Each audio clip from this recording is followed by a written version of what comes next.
അഭിരാമി എന്താതി പ്രാർത്ഥനയും ആദ്യത്തെ ശ്ലോകമും ചൊന്നോ. அபிராமி எந்தன் விழித்துணையே அப்படி சொல்லி நிறுத்தினார். அபிராமி தான் என்னுடைய துணை அப்படின்னு எந்த பதத்தில் நிறுத்துறாரோ அந்த பதத்தில் தானே அடுத்து தொடங்கணும். அதுதானே அந்தாதின்னு பேர். நம்ம அந்தியாட்சரி குழந்தைலாம் விளையாடுறது இல்லையா, அதனுடைய இது வேதத்திலே உண்டு. கிரமபாராயணம் சொல்லுவாள். அதானது 1 2 2 3 3 4 4 5 அப்படி போகும் பதம். நமஸ்தே தே ருத்ரா ருத்ர மன்யவே மன்யவ புதோ அப்படி போகும். இதெல்லாம் வேதத்தில் உள்ளது. அது அபிராமி பற்று கொண்டு வந்தார். அதே குழந்தைகள் விளையாடின்னு இருக்கு. அதனால விழுத்துணையேன்னு சொன்னதுனால அடுத்த பதம் சொல்றார். துணையும் தொழுந்தெய்வமும் பெற்ற தாயும் ஸ்ருதிகளின் பணையும் கொழுந்தும். மாமி ஒரு மினிட் ரெக்கார்டாக. துணையும் தொழுந்தெய்வமும் பெற்ற தாயும் ஸ்ருதிகளின் பணையும் கொழுந்தும் பதிகொண்ட வேரும் பனிமலர் பூங்கணையும் கருப்புச்சிலையும் மென் பாஷாங்குஷமும் கையில் அணையும் திரிபுர சுந்தரி ஆவதறிந்தனமே. துணையும் தொழுந்தெய்வமும், எனக்கு துணையாக இருக்கப்பட்டவள், நான் வணங்கப்பட்ட தெய்வம். அவர் வணங்கப்பட்ட தெய்வம் மாதிரி ஆதிபராசக்தி அம்பாள். அவள் யார் தெரியுமா? பெற்ற தாயும், என்னுடைய பெற்ற தாய். ஏன்னா பல ஜென்மங்கள் நம்ம எடுக்கிறோம். ஒவ்வொரு ஜென்மங்களில் ஒவ்வொரு அம்மை. அந்த அம்மை எத்தனை அம்மையும் அப்பன் எத்தனை அப்பனோன்னு ஒரு கவி பாடினார். பரமேஸ்வரா, பல ஜென்மங்கள் நான் எடுத்தேன். எத்தனையோ பேர் எனக்கு அப்பாவா அம்மாவா வந்தா. ஆனால் எத்தனை ஜென்மம் எடுத்தாலும், எந்த ஜென்மம் எடுத்தாலும், எப்படிப்பட்ட ஜென்மம் எடுத்தாலும் எனக்கு அப்பா அம்மா யாருன்னா மாதாஜ பார்வதி தேவி பிதா தேவோ மகேஸ்வரா. நம்ம முதல் ஸ்லோகத்தில் பார்த்தோம் இல்லையா? அதனால அம்மையப்பா போயிட்டா சொல்லிட்டு அனாதைன்னு யாருமே சொல்லப்படாதுங்கிறது சாஸ்திரம். யாருமே அனாதை கிடையாது. ஏன்னா நமக்கு அம்மையப்பா இருக்கார். இந்த ஜென்மத்தில் உள்ள இந்த அம்மையப்பா தான் போனாலே ஒழிய நம்ம அம்மையப்பா யாருன்னு கேட்டால் பரமேஸ்வரன் பார்வதி தான். அதனால பெற்ற தாயும் ஸ்ருதிகளின் பணையும், பனைனா சிகரம், ஸ்ருதினா வேதம், வேதத்துக்கு சிகரமாக இருக்கக்கூடியவள் ஆதிபராசக்தி. ஸ்ருதிகளின் பணையும் கொழுந்தும், அந்த அதில் இருக்கப்பட்ட அந்த சிகரத்தில் அந்தத்தில் இருக்கப்பட்ட கொழுந்துனா தளிர் இலை, கொழுந்திலை தளிர் இலை, அதுவும் அவள் தான். அப்புறமோ பதிகொண்ட வேரும், நமக்கு பார்க்க முடியாம கீழே மறைஞ்சிருக்கப்பட்ட வேரும். பனிமலர் பூங்குணையும், குளுமையுள்ள 5 மலரம்புகள். கருப்பு சில்லையும், கரும்பு வில்லு. பாஷாங்குஷமும், பாஷம் அங்குஷம் 2 கையில் எங்க வச்சிருக்கார்? மிருதுல திருக்கர, பாஷமெங்கும் மிருதுலமான திருக்கரைகளில் தரிச்சிருக்கப்பட்டவள். அது யாரு தெரியுமா? அவதான் மகா சுந்தரி அப்படிங்கிறத நான் மனசிலாக்கினேன். திரிபுர சுந்தரியாவது அறிந்தனமே. மகா திரிபுர சுந்தரிய காரியம் எனக்கு மனசிலாச்சு. லலிதா சகஸ்திரநாமத்தினுடைய டைட்டியை வாக்கு இங்கே அவர் தியானம் பண்ணுறார். லலிதா சகஸ்திரநாமத்தினுடைய டைட்டி எப்படின்னா, ராகஸ்வரூப பாஷாட்யா குரோதாக அராங்குஷோஜ்வலா மனோரூபேட்சு கோதண்டா பஞ்சதன்மாத்திர சாயகா. இதுதானே லலிதா சகஸ்திரநாமம் சொல்கிறோம் இல்லையா? அம்பாளுக்கு 4 கை, 4 கையில் ஒரு கையில் பாஷம், ஒரு கையில் அங்குஷம், இன்னொரு கையில் கரும்பு வில்லு, இன்னொரு கையில் 5 பானம். இப்படி கரும்பு வில்லு வச்சுருக்கிற அம்பாள் தான் லலிதா சகஸ்திரநாமத்தோட டைட்டி. அது எதை குறிக்கிறதுனாக்க இங்கே சொல்கிறோம். இந்த கயர் இருக்க பாஷம், அது நம்ம மேலே இருக்கிற அந்த அட்டாச்மெண்ட் பாஷம். அப்போ அங்குஷம் என்னத்துக்கு அப்படின்னா, அங்குஷங்கிறது உபதிரவிக்கப்பட்ட காரியம் அல்லவா? தாயாராச்சே, இந்த குழந்தையும் தாயார் உபதிரவிக்க மாட்டாளே. அப்போ அங்குஷம் என்னத்துக்குன்னு கேட்டால், நம்ம எப்போவாவது நம்ம மனசு கெட்ட வழியில் போகிறதுக்கு துணிஞ்சா எப்படி ஆனை அந்த அங்குஷம் போட்டு பிடிச்ச, தோட்டியை போட்டு பிடிச்ச ஆனைக்காரன் நிறுத்துவனோ அதே மாதிரி நம்மளை கண்ட்ரோல் பண்ணி நிறுத்துறதுக்காக கையில் வச்சுட்டு இருக்கிறான் அங்குஷம். ஆதிசங்கரர் சௌந்தர்யங்களை சொல்லும்போது சொல்கிறாரு, அம்மா அந்த பாசத்தை மட்டும் எனக்கு பிரயோஜனப்படுத்தி அங்குஷத்தை என் மேலே பிரயோகப்படுத்துகிற நிலைமை எனக்கு வரப்படாது அப்படின்னு. அப்போ துஷ்ட சக்திகள் இல்லாமக்கிறதுக்கு தான் அங்குஷம். இப்போ ராகஸ்வரூபாஷாட்யா குரோதாகாரங்குஷோஜ்வல மனோரூபேட்சு கோதண்டா. நம்மள்கையில் கரும்பு வில்லி இருக்கே, அது எதை குறிக்கிறது அப்படின்னு கேட்டால், அதுக்கு ஸ்தூலம், சூக்ஷ்மம், தத்துவபரமான அர்த்தங்கள் உண்டு. அதில் ஸ்தூலமான அர்த்தம் கரும்பு வில்லி, சூக்ஷ்மமான அர்த்தம் என்னதுன்னா கரும்பு வில்லைன்னா நம்முடைய மனசுன்னு அர்த்தம். கரும்பு எப்படி திருடமாக உரைச்சிருக்குமோ அதே மாதிரி நம்மளோட மனசும் திருடமாக உரைச்சிருக்கணும். எதில்? ஈஸ்வர பக்தியில். நான் கும்பிடுறேன் சொன்னார் இல்லையா, அடுத்த வரதே நான் தொழும் தெய்வமும் வரதே. எந்த தெய்வத்தை நம்ம தொடரோமோ அந்த தெய்வம் என்னை காப்பாற்றுங்கிற நம்பிக்கை நமக்கு இருக்கணும், எந்த தெய்வமாக இருந்தாலும் பரவாயில்லை. ஹிந்து மதத்தினுடைய ப்ளஸ் பாயிண்ட்டே இதுதானே. ஏன் அப்படின்னா எல்லாருக்கும் எல்லா மதத்துக்கும் ஒரு தெய்வம் மாதிரி ஹிந்து மதத்துக்கு ஒரு தெய்வம் தான் உண்டு, உலகத்துக்கே ஒரு தெய்வம் தான் உண்டு. அது பல மதக்காரா பல மாதிரி வச்சுக்கா. அவள் கிறிஸ்டியன்ஸ் ஜீசஸ்ங்கிற, இவள் அல்லாங்கிற, நம்ம கிருஷ்ணங்கிறோம், இதுதான் வித்தியாசம். ஆனால் அந்த சுப்ரீம் பவர் இருக்கே, ஜஸ்ட் லைக் அஸ் எலக்ட்ரிசிட்டி, அதை பார்க்க முடியாது. நான் சந்திரசே திட்டது ரூபமஸ்தி அந்த சற்றுடா பட்சத்து கஷ்டநயனம். கண்ணால் பார்க்க முடியாது, காதால் கேட்க முடியாது, மூக்கால் மணந்து பார்க்க முடியாது, நாக்கால் நக்கி பார்க்க முடியாது, கையால் தொட்டு பார்க்க முடியாது. அதே மாதிரி தான் அந்த பிரம்மம், அதுதான் சுப்ரீம் பவர். அந்த பவர்லேருந்து தான் ஒரு ஜீவன் 84 லட்சம் பிராவசியம் ஜெனிக்கும். அதில் 9 லட்சம் மனுஷ பிறவி, அதில் ஒரு பிறவி தான் நம்ம இப்போ எடுத்திருக்கோம்னு தாற்பயம். அப்போ அந்த பிரம்மத்தினுடைய பிரதீகமாக நமக்கு ஆராதிக்கிறதுக்காக நமக்கு சங்கல்பிச்சிருந்தது தான் கணபதி துணைக்கு மகாவிஷ்ணு வரைக்கும் அத்தனை தெய்வங்களும். அதனால் எந்த தெய்வத்தை நம்ம இஷ்ட தெய்வத்தை பூஜிக்கிறோம், சிலவாளுக்கு கிருஷ்ணனை பிடிக்கும், சிலவாளுக்கு கணபதியை பிடிக்கும், சிலவாளுக்கு ஐயப்பனை பிடிக்கும், சிலவாளுக்கு அம்பாளை பிடிக்கும், சிலவாளுக்கு சிவனை பிடிக்கும், சிலவாளுக்கு விஷ்ணுவை பிடிக்கும். யாரை பிடிச்சாலும் யாரா ஒரு ஆளை பிடிச்சவங்க முருகை பிடிக்கும், அவ்வளோதான். அந்த உரைச்ச விசுவாசம், திருட பக்தி, சாம்ப பரமேஸ்வர சரணாரவிந்த யோகோ அஜஞ்சல திருடபக்தி சித்தியர்த்தம்னு தான் நமக்கு ஆசீர்வாதம் பண்ணுவா வைதிகத்தில். அஜஞ்சல திருடபக்தினா கொஞ்சம் கூட ஒரு வேவரிங் வேண்டி நம்ம நடக்குமோ, காப்பாற்றுவரோ, கடவுள் காப்பாற்றுவரோ, அந்த சந்தேகமே படாது. நான் தொடர தெய்வம் என்ன காப்பாற்றுங்கிற நம்பிக்கையோடு எவன் கடவுளை வழிபடுறானோ அவனுக்கு அனுகிரகம் 100% ஷுவர் நிச்சயம் கிடைக்குங்கிறது தான் இந்த கிரந்தம் நமக்கு சொல்லித்தருது. அதைத்தான் நம்ம கரிமுவில்லா கையில் வச்சுருக்கோம். மனோரூபேட்ச கோதண்டா பஞ்சதன்மாத்திர சாயகா, அதைத்தான் நீங்கள் பூங்கணையும் பனிமலர் பூங்கணையும் அப்படின்னு பூங்கணைன்னு போட்டுருக்கோம். கணைன்னா அம்பு, கணை தொழுத்தேன்னு சொல்கிறோம் இல்லையா தமிழிலே, அம்பு. 5 அம்பு தான் உண்டு. இந்த 5 அம்பு என்னது அப்படின்னு கேட்டால் நம்முடைய பஞ்ச இந்திரியங்கள் பஞ்ச தன்மாத்திரையோட செயல்படுறது. கண்ணு, காது, மூக்கு, நாக்கு, தொக்கு, இந்த பஞ்ச இந்திரியங்கள் தான் ஞானேந்திரியம். இந்த 5 இந்திரியங்கள் வழி தான் நம்ம விஷயங்களை கிரகிச்சுக்கிறோம். கண்ணால் பார்க்குறோம், காதால் கேட்குறோம், மூக்கால் முகர்ந்துக்கிறோம், நாக்கால் ருசிக்கிறோம், கையால் ஸ்பர்சிக்கிறோம்.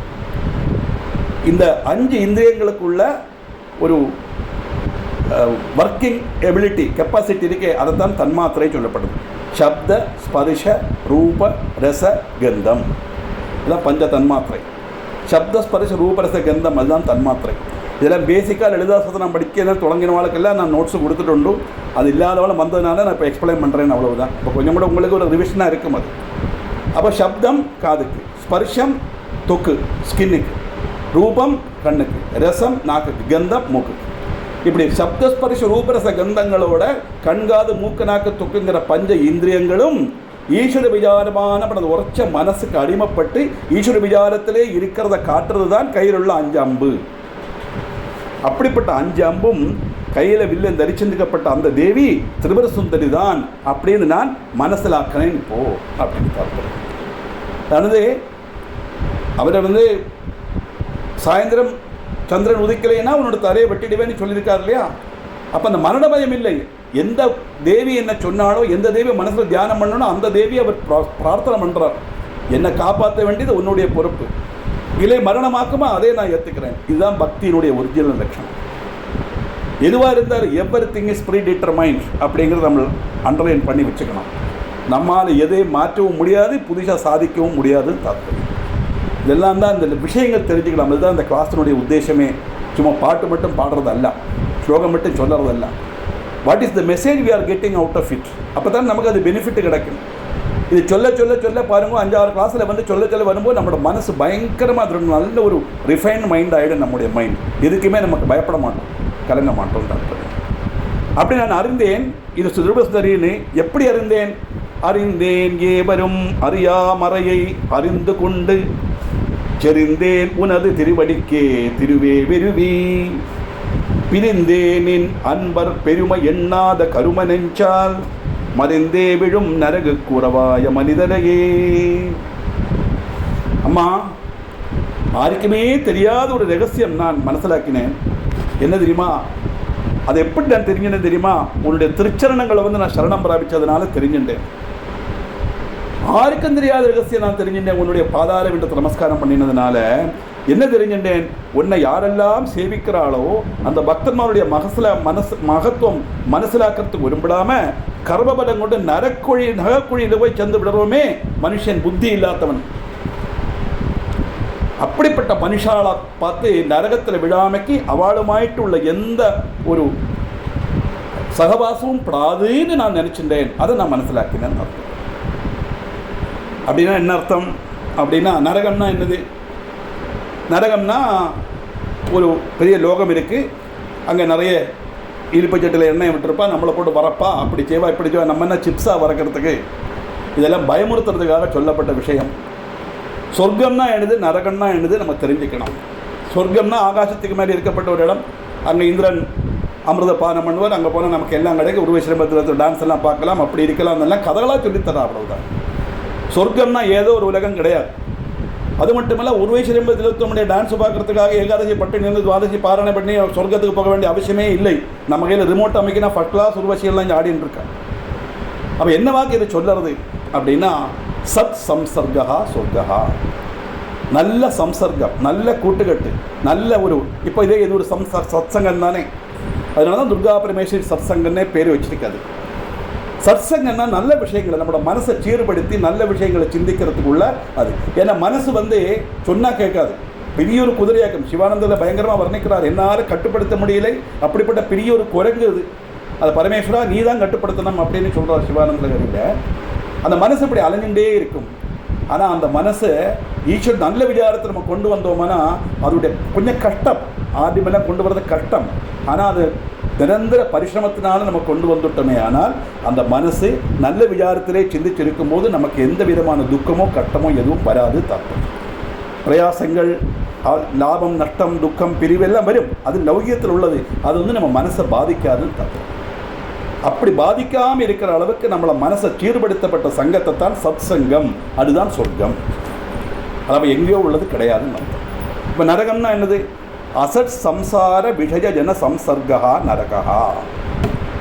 நம்முடைய மனசை துஷிப்பிக்கிற மாதிரி என்னென்ன காரியங்கள் உண்டோ, என்னென்ன வஸ்துக்கள் உண்டோ, எந்தெந்த ரீதியில் நம்மளை உபதிரவிக்கிற மாதிரி உள்ள செயல்பாடோ கூட்டுக்கட்டோ அந்த சிச்சுவேஷனோ சர்க்கம்ஸ்டான்ஸோ இருக்கோ அதெல்லாம் நரகம். அதனால யாருக்குமே தெரியாத விஷயமா, ஏன்னா இந்த இப்படிப்பட்ட ஆளுகள் கூட போய் நரகத்தில் போய் விடுறது தப்புன்னு தெரியாமல் நிறைய பேர் இருக்கா.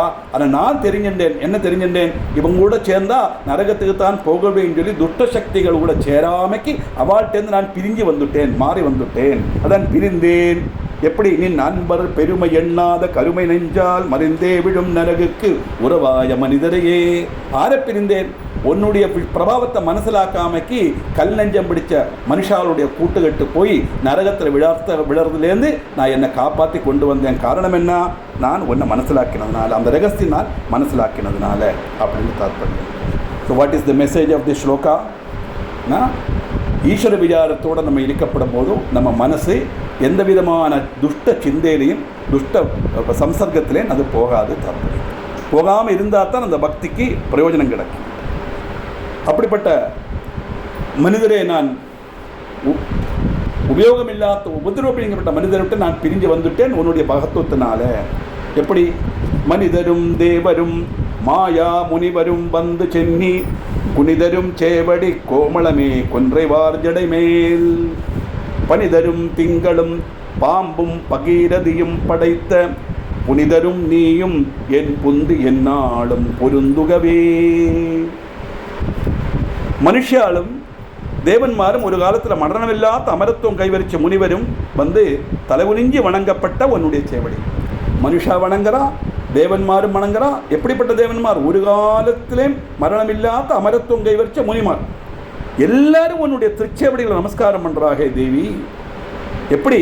கொன்ன பூங்கல் அணிந்த ஜடாமுகுடத்தின் மேலே குளிர்மை பகரப்பட்ட சந்திரனையும்,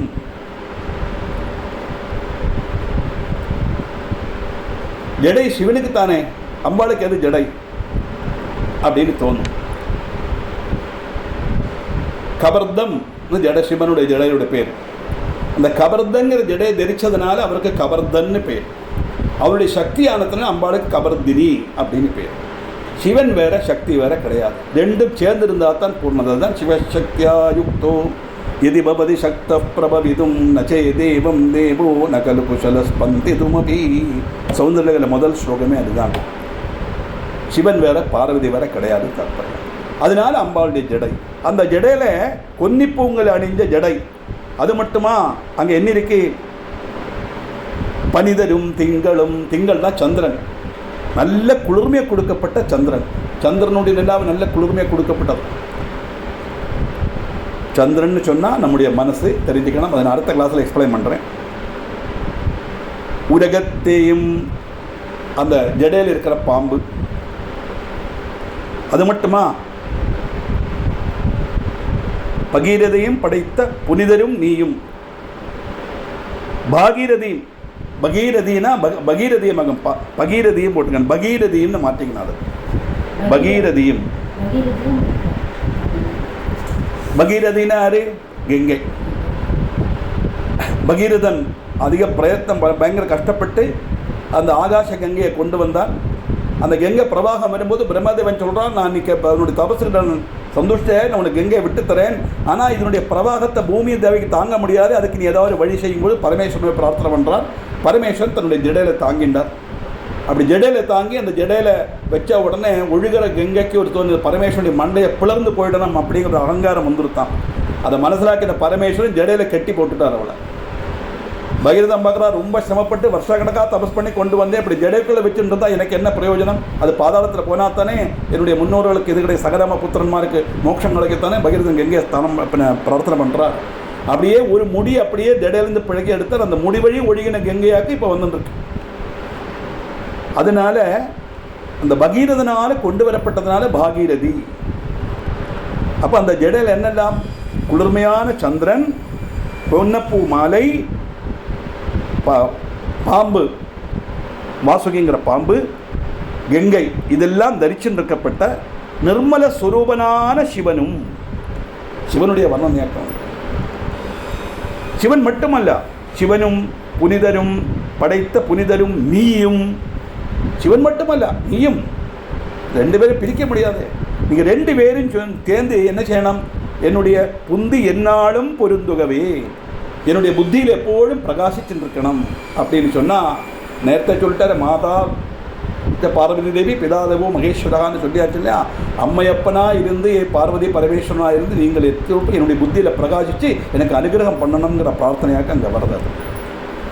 அதனால மனுஷியாலும் தேவன்மாரும் ஒரு காலத்தில் மரணம் இல்லாத அமிர்தத்துவம் பிராபித்த முனிமாரும் வந்து உன்னை வணங்குறா.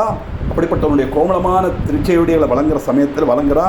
நீயோ கொன்னப்பூமாங்களை அணிஞ்சு ஜடாமகுடத்தில் குளுமையான சந்திரனையும் உலகத்தையும் பகீரதையும் தரிச்சுண்டு நிர்மல ஸ்வரூபனான சிவனோடு சேர்ந்து நீ என்னுடைய புத்தியில் சதா பிரகாசிச்சுக்கணும் அப்படின்னு தாற்பயம். 4 ஸ்லோகம் ஆச்சு. இல்லை கொஞ்சம் மீனிங் அடுத்த 5 நிமிஷம் கூட மீனிங் சொல்கிறதுக்கு இருக்குது. அடுத்த கிளாஸில் நமக்கு பார்க்கலாம்.